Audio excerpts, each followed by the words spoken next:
Hello and welcome, everyone. Thank you so much for joining us. My name is Lauren with the School of Becoming, standing in for Ingo today.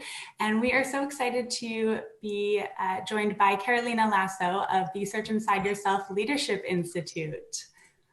Before we dive in, there are a couple of people that we would like to thank for helping to make this program possible. So first of all of you, this program wouldn't be possible without the support of everyone who attends a class, contributes financially, or helps us to spread the word. Additionally, we'd also like to thank Cassie Connor and Ida Farneman of the Warrior Yoga Network, as well as Rob Schwer of the Give Back Yoga Foundation, all of whom are doing some incredible work on their own, but who have also helped us in recommending speakers and helping to advise on this series. We'd also like to thank Vibka Van Bounskar from Manage Magazine for their continued partnership and co-creative support. And I'm not going to thank myself, but I would like to give a shout out to Ingo, the founder of School of Becoming, who unfortunately couldn't be here today, but he really is the brains behind the whole operation. And today we are so happy to have Carolina with us. She is a marketing professional who has worked with companies of all sizes, including Google, where she spent 7 years managing projects all across the Americas. And it was there that she became a Search Inside Yourself certified instructor. And she is now the marketing director at the Search Inside Yourself Leadership Institute. So without further ado, I will go ahead and hand it over to Carolina. Thank you so much, Lauren. It's so great to be here. Thank you for the invitation. And it's amazing to start seeing so many people joining and popping in. Start sharing my screen. Hopefully that works. Did that work okay? You are all good. Wonderful, wonderful. So we are here to learn about mindfulness and emotional intelligence. And the question that we have is, why is it that emotional intelligence and mindfulness are no longer optional at work? And we're going to be talking about the reasons why that's the case. And I would also want to make it practical and interactive. So I'm going to be asking you to do a couple of very short, super easy exercises throughout. All right. So with that, and since we already said hello and Laura introduced me, let's jump in. And I would like to ask you, where are you joining from? If you wouldn't mind using the chat window to share either the city or the country or location, where are you right now? And I'm going to open up the chat to see what you're sharing. All right, so I see people joining from Virginia, from the United Kingdom, from Toronto, Canada. That's where I am right now. From San Juan, Puerto Rico. Hello. From Brazil, Philadelphia. From Canada, San Francisco, California. Lots of different places. Amazing. Well, welcome, welcome. Thank you for taking the time to be here. Thank you for joining us and for investing this hour in learning more about emotional intelligence and mindfulness. So at the Institute where I work, we have a practice that I want to share with you. And this practice is, we call it the minute to arrive. And what it is just an opportunity for us to center ourselves before starting a new meeting or before starting a new conversation or anything new that you're about to start. And the reason why we do it is that often when we start a new project or we start a new meeting, our bodies are here, right? Like your body's in the conference room or in front of the screen as we're now doing. But your mind may be elsewhere, right? You're remembering, oh, I need to send that email, or I forgot to do that thing, or I'm so hungry, or whatever it is, right? And so with this very, very short practice, what we'll do is we'll invite our mind to join our bodies so we can be here and now, all present, all together, and we can get more out of the conversation or out of anything we're about to start. So for this very, very short practice, I'm going to invite you to close your eyes if that's accessible to you, or you can simply lower your gaze and take a deep breath in and out. And I welcome you to land at this very meeting on this December 7th, 2020. And if you're watching the recording, whenever you are in this moment, wherever you are.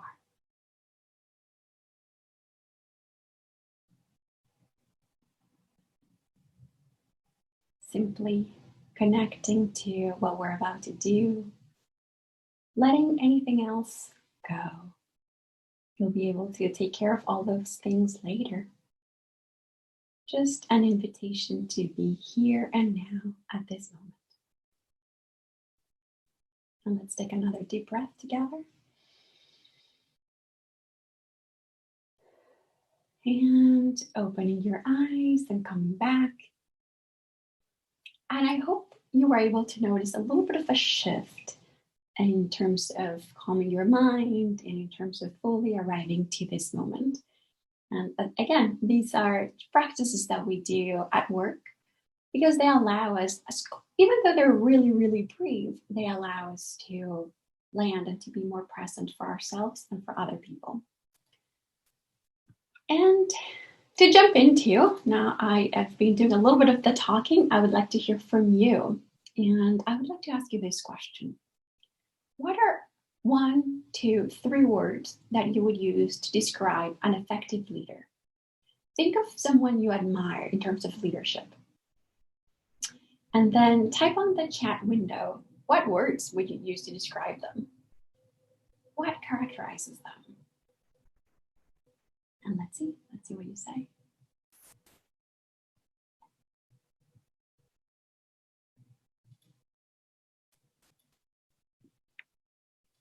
All right, so I see here self-aware, absolutely. Thanks, Thomas. Future thinking, yeah. Compassion. Thank you, Louise. Beth says being a good listener, being open to ideas. Erica says being empathetic. Clear communication, absolutely. So compassion, connecting with other people. Great sense of what's happening, says Jose. And Deborah says listening, respectful, transparent. Oh, such good characteristics. Inclusive. Absolutely. Yes, yes, yes to all of these. Thank you for sharing that. A few more coming in. Self-regulating, versatility in communication, active listening. Yes. All of these. And guess what? You just described a lot of different characteristics of emotional intelligence. Actually, let me scroll up a little bit, but I don't think I see any attributes or descriptors that are related to IQ or cognitive intelligence. These are all EQ related. So we're pretty much answering the question that we started with at the beginning of this program. In order to be good leaders, and I would argue these same characteristics apply to being a good team member, all of those are related to emotional intelligence. At the beginning of this year, we decided to ask more people and conduct a survey to pose the same question. And we conducted a survey with close to 950 people from around the world, over 50 countries from around the world. And 85% of our survey respondents said that emotional intelligence is important, not only today, but for the future, right? And as they were thinking more about what's next, they highlighted the importance of emotional intelligence was. And we're not the only ones. The World Economic Forum published their workforce outlook for 2022, right? So thinking about this new decade and what's to come. And they identified emotional intelligence as one of the top skills needed in the workplace, along with creativity, critical thinking, problem solving. It is really important. At the same time, for this year, LinkedIn also published their top skills that organizations are going to need the most in 2020, right? So this happened in January of this year, so before the pandemic fully took place.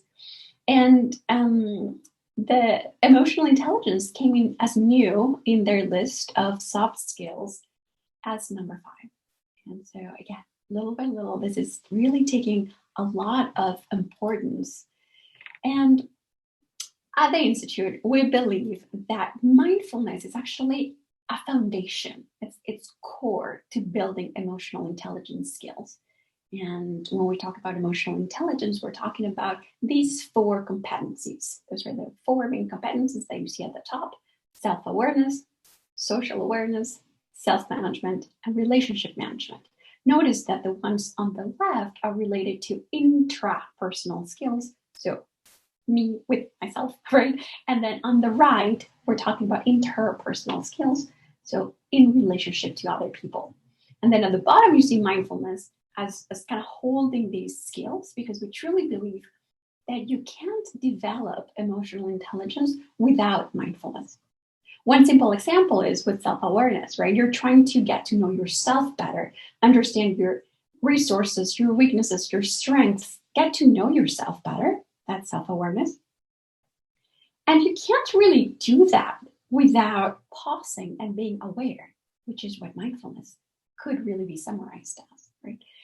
Or even when you think about relating with other people, someone said active listening as one of the key skills for leaders. You can't do active listening without being aware of the other person.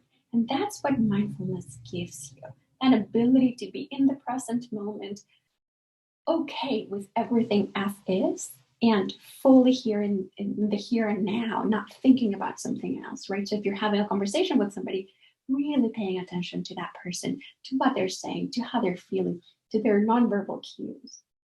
And so that's why we mix both. And we decided to provide programs that are related to mindfulness, emotional intelligence, and neuroscience. In case you're not familiar with the Search Inside Yourself Leadership Institute, we started at Google.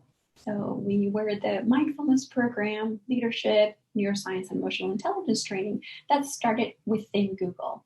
And eventually it grew so much that in 2012, it became an independent nonprofit organization. And so that's where I work. And that's where I have the pleasure of leading marketing and also teaching. And we really believe in this group of competencies and skills. And we truly think this is what's needed in workplaces today and in the future.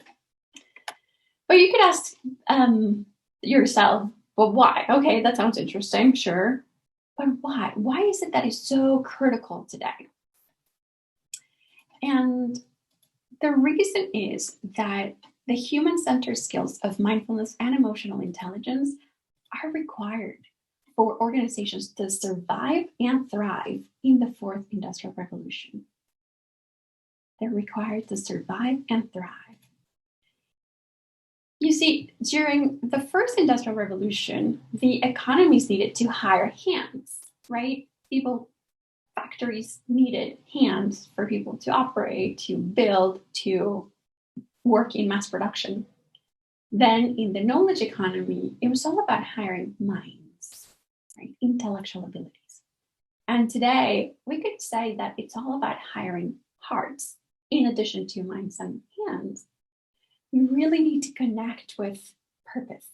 And I was talking to Lauren earlier today, saying that this idea of purpose, finding purpose, going from paycheck to purpose, is really important, especially with the new people joining the workforce. There was an article in the New York Times that talked about this. It's called From Hands to Heads to Hearts. And in this article, it says, leaders, businesses, and communities will still leverage technology to gain an advantage. But those that put human connection at the center of everything they do will be the enduring winners, right? And so we start to see that it's no longer optional. It's really critical for us to survive and thrive and have a competitive advantage in this new era. And you could say, okay, I'm interested. I'm seeing where this is going, but why? Why is it that these skills are so important in this new era? Why is it that the World Economic Forum and LinkedIn are talking about it? What's behind it? And we could talk about a lot of different skills and reasons But today I'm going to focus on 4. And these are the high levels of stress and burnout that we're seeing, the increased need for connection in a more disconnected world. Why is it that we need a new leadership mandate? And how is it that we have to adapt and thrive in order to survive? And all of these span across individuals, teams, and organizations. So we'll see why. All right, let's start with the first one. Stress and burnout. This probably doesn't come to us as a surprise to you. Maybe you're familiar with this concept of VUCA, a VUCA world, right, where it's volatile, uncertain, complex, and ambiguous. This comes from the military, but it applies today so much, especially in 2020. Goodness, this year has been testing us in so many different aspects. And we had, between like all the news and the pandemic and isolation and protests and just so much pressure in so many different areas, that there's a statistic that says that close to 57% of adults in the United States report at least one negative effect on their mental health and well-being due to worry and stress related to the pandemic. I think we can relate and we can understand why that's the case, even if we're not experiencing it ourselves. The chances are most people have gone through some sort of moment of stress in the past few months. In addition, in May of last year, of 2019, the World Health Organization recognized burnout as an official medical diagnosis related to work. Right? So in the diagnosis, it says burnout is a work-related issue, and it's so concerning. And Gallup presented some statistics that show the impact that burnout and stress can have in organizations. So it says that employees who say they're very often or always experiencing burnout at work are 63% more likely to take a sick day, which makes sense. 23% more likely to visit the emergency room. That's very concerning, 23%. And then 2.6 times as likely to be actively seeking a different job. So see how, of course, it's not only affecting the individual in a very concerning way, but it also has implications for the bottom line of the organization. The good news is that many studies have been providing evidence that emotional intelligence and mindfulness can significantly help with stress and burnout and increasing resilience. And one example that I like talking about is SAP, the German-American technology organization. And SAP has been teaching Search Inside Yourself for quite a long time, and they have a very robust wellness program. And now they're measuring the impact of their wellness initiatives against not just individual well-being, but also how does it support and affect and help with business objectives and with profitability. And what you see on the right is an example of the statistics and the surveys they conduct before people take the program and after, both 4 weeks or a month later and then 6 months later. So really trying to see not just the impact right away, but also 6 months later on. Is this sustainable? How is it helping in the long run? And I'm going to invite your attention to the metric in the middle that talks about stress. So stress was reduced 5.1% after the first month of the program and 7.6% after 6 months. And so it's doable. It's not something that we can't do anything about or we can't control. And I think we know that, right? But we do have to take action. And talking about action, I would like to invite you to do a quick practice. This is a mindfulness-based practice that we call 3 breaths. And it's very simple. I'm going to invite you to take 3 breaths. And I'll explain what it is, and then we'll do it together. So with the first breath, I'm going to invite you to connect with the process of breathing. With the second breath, to relax your body. And with the third breath, I'm going to invite you to ask yourself the question, what's important now? All right, so let's do it. You're welcome to close your eyes, or you're welcome to keep them open. And we're going to take the first breath, connecting with the process of breathing, connecting with your breath. Second breath, inhaling and relaxing the body.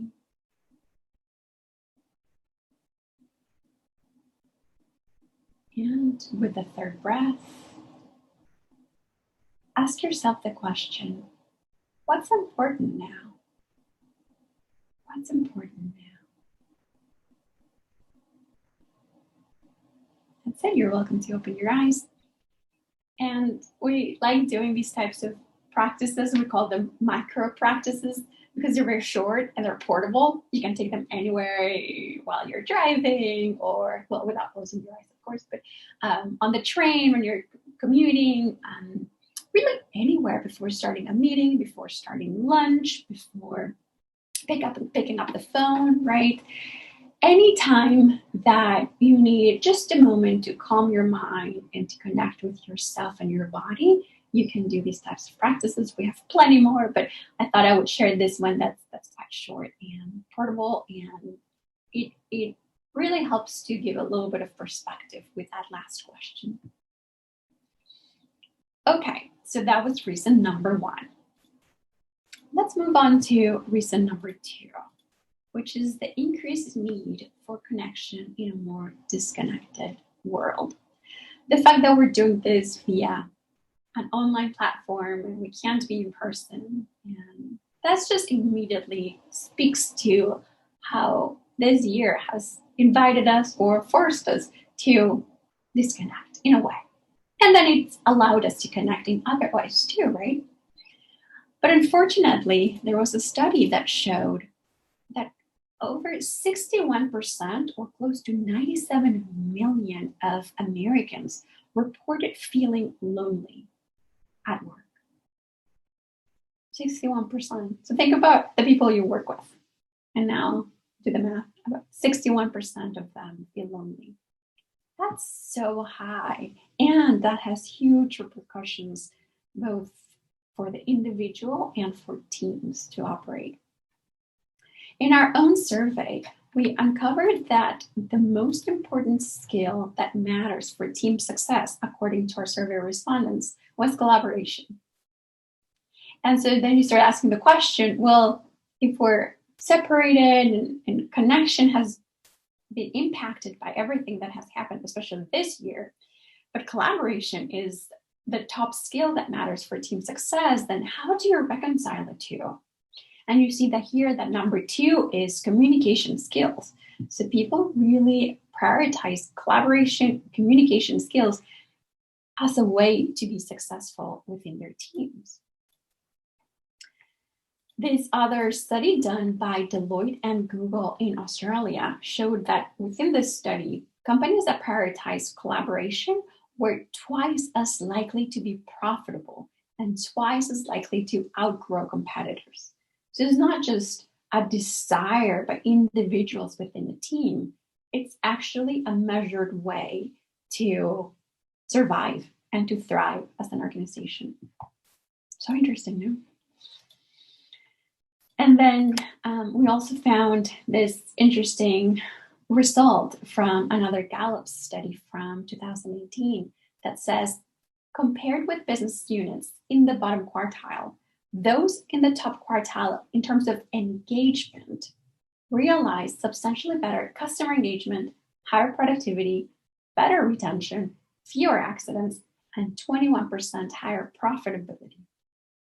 Engaged workers also report better health outcomes. It's not surprising, right?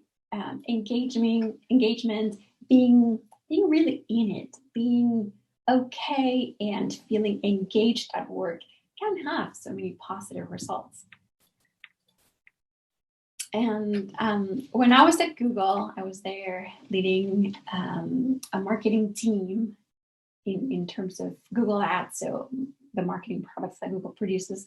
And I was there for 7 years. And while I was there, Google asked this important question: which dynamics lead to higher team performance? And such a really good one, right? So think about who you work with or your work history where you have worked with before. And think about the dynamics or those ingredients that lead to a really strong team. What could they be? And Google, being Google, of course, decided to look at all the data they had and to really understand the dynamics, right? Almost like an algorithm of what makes for a high performing team. And they speculated, maybe it could be related to who's the manager, or diversity and inclusion, or maybe it's the size of the team, or maybe it's geography or the tasks that they were given. So what is it? And it ended up being that it was none of the above. And they identified 5 domains or 5 dynamics that can truly help with high performing teams. And the first one is psychological safety. Surprising, right? Psychological safety, which is when team members feel safe to take risks and be vulnerable in front of each other. When you can be yourself, bring your full self to work.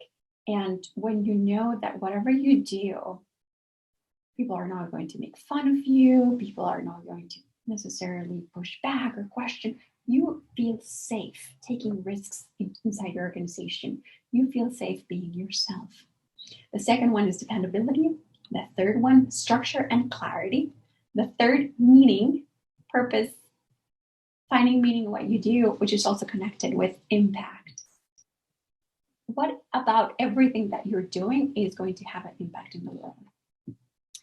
And we think that empathy is a real important skill when we talk about psychological safety, meaning dependability, collaboration, right? Because it's through empathy that you can relate with other people, put yourself in their shoes, and then eventually take action based on that.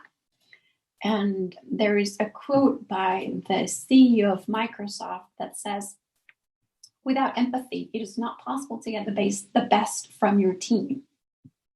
It is not possible to get the best from your team without empathy, which makes sense because we just talked about collaboration being so important. You can't collaborate when you can't connect, when you can't relate, when you can't go beyond, right, at a deeper level in your relationship with other people. The good news is that empathy and connection, just like all the other emotional intelligence skills, it can be trained. And here I'm showing you a statistic coming from the Search Inside Yourself program. So every time someone takes a program, we do a survey before and another survey after. And what you see here, this one metric says, before giving someone feedback, I try to imagine how I would feel if I were in his or her place. And before the program, it was at 60%, after the program, 73%. And if you've received negative feedback in your life, you probably know how important this is, right? Or even positive feedback as well. But being able to connect with the other person, put yourself in their shoes. How would they feel? How would I feel if someone were telling me this, right? In that moment, you're able to connect better. You're able to select how to provide that feedback and to really strengthen the relationship. So empathy is quite important, and it is an emotional intelligence domain. And so now I'm going to invite you to practice a very, very short exercise that is aimed at building connection. And in this case, I am going to ask you to look at somebody right now if you're with people. Right now, I'm alone in my room. So for those of you who are also alone, feel free to imagine somebody. Imagine, bring somebody to your mind. It can be a family member, it can be a coworker, a relative, a friend. And simply in your mind, think the words, "I wish for you to be well today." Thinking about that person, I wish for you to be well today. That's it. That's it. And this is a practice that I personally love doing, and I've tested it many different times because what I found is that it helps me, the person who's offering the wish, I don't know what the impact is on the other person, but it's so helpful. And there's a lot of research on offering kindness and the type of benefit it can provide to the person offering kindness and compassion. And it makes you feel so good. And so what I do is usually, well, when I used to fly, I would, get on the plane. And as I was walking down the aisle to find my spot on the plane, I would say those words to people in my mind, not out loud because they would think I'd be a little crazy, but I wish for you to be well, or I wish for you to be happy. I hope you enjoy your flight. I hope you enjoy your trip, whatever it is, but offering good wishes to other people. And that can immediately create a connection. And it's a very, very brief exercise, but it can start to build empathy and connection with other people. At the beginning of a difficult meeting, for example, you could try this too. You're like, ugh, I'm dreading this meeting. I have to talk to that person. I don't like them. Well, can you find a way to offer something positive to that person and to still something? I think there's a myth that you cannot disagree with empathy, and that's not the case. You can still disagree. You can still dislike somebody. That's okay. But you can do it with empathy, right? They're not mutually exclusive. So start thinking about that. Okay, so that was our practice. And now we're moving to number 3. There is the need for a new leadership mandate. And this one is imminent. I don't see this changing at all. If we look at millennials who are now joining the workforce and making becoming a greater percentage of the workforce, let's look at what they want out of their leaders. This is coming from an article from Inc. And it says that the top 4 traits that millennials look for in leaders include mentoring, gentle spirit, authenticity, and integrity. Integrity, such an important one. Mentoring, authenticity. Again, emotional intelligence skills that can usually be built through practice and through mindfulness as well. In our own research too, we also found that when we asked participants about the indicators of organizational success, they identified emotionally healthy leadership as number 1 as well. People want, you said it yourselves too, right? All of those attributes you shared. We want leaders who are emotionally intelligent and can support us. We want human-centered skills to be at the center of leadership. There was another study coming from the Yale Center of Emotional Intelligence at Yale that showed that emotionally intelligent bosses make happier and more creative employees. They actually studied 2 different groups, people who said their manager was emotionally intelligent, and then those who said that they didn't have an emotionally intelligent manager. And it was really interesting in this study, according to the researchers, to see the words that people used on both teams. And so there was more optimism and positivity and enthusiasm with people who had an emotionally intelligent manager. A manager, a leader can have so much impact. There's a ripple effect in the way they operate on their teams, their organizations, their communities. And at Sealy, we call our institute Sealy, Search Inside Yourself Leadership Institute. So at Sealy, we think that anyone is a leader. You don't have to have a specific role or an assigned level of authority in order to lead. If anything, you're leading your own life, right? But let alone that, you also lead in your communities, your families, your neighborhood, whatever it is. Everyone can be a leader. And in terms of mindfulness, there was this article at Harvard Business Review that said that the pursuit of mindful leadership will help you achieve clarity about what's important. Remember the exercise we just did, right? What's important now, connecting with yourself to identify what that is. A deeper understanding of the world around you. With mindfulness, you connect with yourself. You also connect with the world, your surrounding, your able to be aware of what's happening and be okay with what is. And nurture your passion for your work and compassion for others. Through mindfulness, you can also practice compassion and build that skill. Again, there's a ton of research on that topic as well. So mindfulness can create leaders who are more emotionally intelligent and who can also be more compassionate. All right, so now I would like to ask you, based on what I've just shared, what is one leadership attribute that you'd like to see more in your organization or community or in your city or in your country?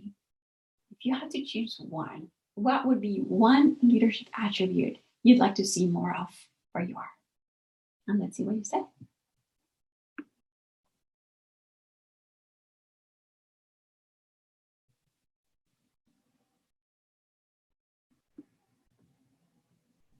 All right, so we're seeing empathy, authenticity, understanding, consistency, listening, vulnerability, empathy. Someone said, we have way too many multitaskers. Oh, yes. But guess what? I actually think we have a lot of people who claim to be multitaskers because according to research, I think I read that only about 2% of people can actually multitask. Everyone else is just single tasking repetitively, right? And so you're doing one thing and you turn to the next, and you go back and you do, but I don't think we were built to do the level of multitasking that is being required or asked for. A lot of people see it as a skill, like, oh, I can totally multitask. But the truth is that it can actually have a negative impact on productivity. So I actually felt really good when I found that out because I always thought I couldn't multitask. I'm like, how do people do it? I just can't. And then I found out it's actually very, very, very difficult and it's not recommended in order to be more productive. So, anyway. But yeah, those are all great, great, great leadership qualities. So thank you for sharing them. And with that, we're going to move to number 4, which is adapting to survive and thrive. And what we mean by that is, as an organization, companies don't stay stagnant. Companies have to evolve. Companies have to reinvent themselves. Companies have to be aware of what's happening in the marketplace, interpret it, and based on that, provide new offerings, new solutions, new products and services. And so it's really important to think about what skills are needed in order to go through that process to adapt, survive, and thrive. And a few would include resilience, flexibility, a growth mindset, innovation, diversity and inclusion, productivity, focus. Those are all really, really important skills in any of those moments. And I want to talk about innovation as one. We could talk about so many.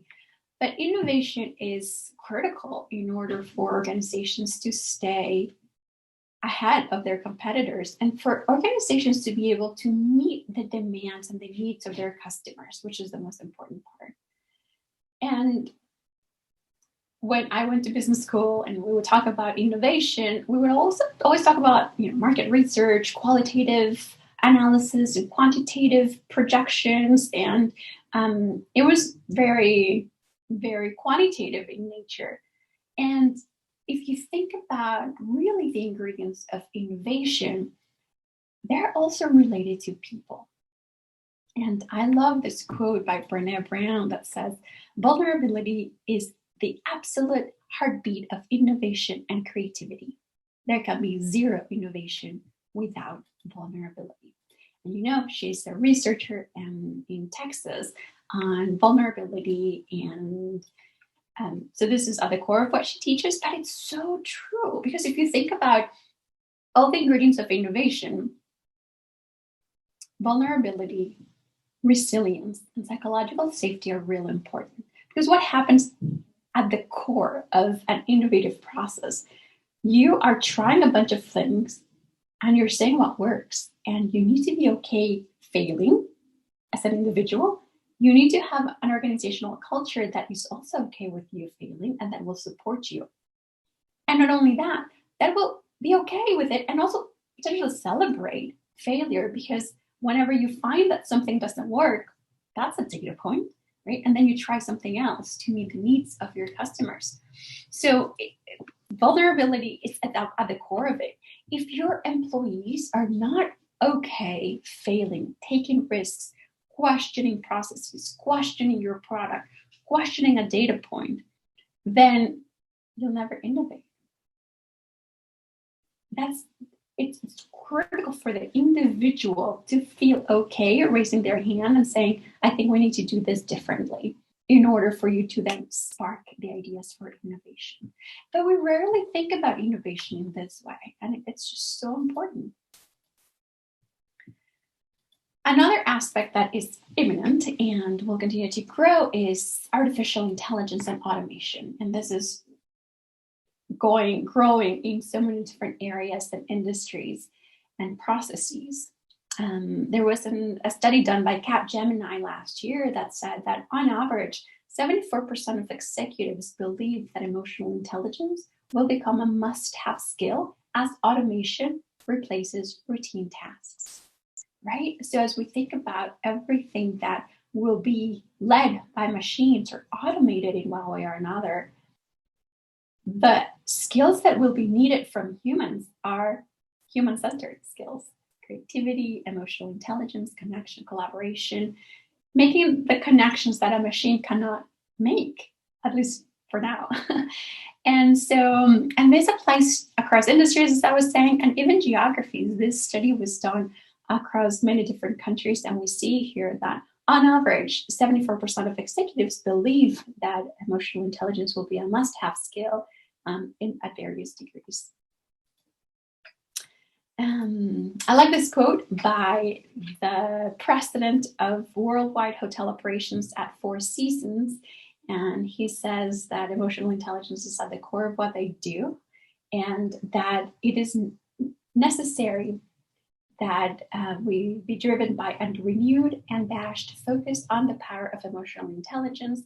In their case, it helps to build strong bonds with their customers and enhance organizational performance and profitability. It makes sense for someone working in tourism, in hotel, in entertainment, because you can't have a good experience when you're traveling, let's say, and you're staying at a hotel, if employees that meet you and greet you don't display emotional intelligence. And so in his case, at Four Seasons, they're making it a core skill for their employees, and they're really focusing on training them. And I'm going to close with this quote by Pip Russell, Strategy, Innovation, and Operations Vice President of Schneider Electric, which is this one. More than ever, emotional intelligence is not just a nice to have, but a core capability of the future. And I think that quote can summarize what we talked about today. It's not just a nice to have, like, oh, it's so nice that people are collaborative, or it's so nice that they're empathetic. Well, no, it's core for the business, and it's really needed. And here's a summary of the 4 skills that we talked about. And once again, stress and burnout, the increased need for connection in a more disconnected world, the new needs for leadership, and then what's needed to adapt, survive, and thrive in this era, which again apply to individuals, teams, and organizations. And with that, I would like to thank you and open it up for questions if there are any. And I also want to share that as a gift or recognition for all of you to have been part of today's session, the Search Inside Yourself Leadership Institute will be offering a discount in case you would like to join any of our programs. If this piqued your interest, if you would like to learn more, or if you would like to take the Search Inside Yourself program, which is the one I mentioned was born at Google and we're offering it now publicly, feel free to visit SIYLI.org. And if you use the code BECOMING, that is only available to you, you'll receive a discount as well. So thank you so much for your attention. Thank you for joining today. Thank you, Lauren, for the invitation. for opening space to this topic that I personally am so passionate about, and I personally believe is so important for organizations around the world. So yeah, if anyone has a question, feel free to ask the question now, and you can use the chat for that. Amazing. And Carolina, thank you so much again for joining us today. And thank you for this incredible opportunity to deliver this discount to anyone who is interested. Just while we wait here and see if anybody has any questions that they'd like to either pop in the chat, or of course, feel free to unmute yourself and ask away as well. But did you want to just give a little bit of an overview of, what programs or what the programs look like with the Institute, if people are interested in signing up? For sure, yeah, thank you. So we have programs for organizations, right? So trainings for teams, for offsites, for onboarding, right? So different types of moments within organizations. And we also have open enrollment programs that anyone can sign up for. And right now we're offering them online, but we have over 700 teachers around the world who offer them both in person, whenever that's appropriate, and also online. In over 50 countries. So yes, and in terms of topics, we teach emotional intelligence as kind of the core program, with the program called Search Inside Yourself. We also have a program on effective leadership, effective teaming, another one on disruptive leadership through disruption, which is so relevant to what we're experiencing right now, and resilience. The program is called Adaptive Resilience. And in addition to that, we have programs that can be customized for executive leadership, or pretty much anything related to those topics that may be needed in any organization. Amazing, thank you. Well, we will stick around for another few minutes, but thank you again to everyone for joining us today. We really appreciate you, showing up and supporting the programming. And we hope to see everybody here for our final course of the series on Thursday, which will be talking about mindfulness and mental health. We've got the co-founders of Home Meditation Studio in Toronto that will be joining us. So feel free to pop in any questions you've got in the chat. We'll hang around for a few minutes. Otherwise, have a wonderful rest of your week, and we hope to see you all again soon.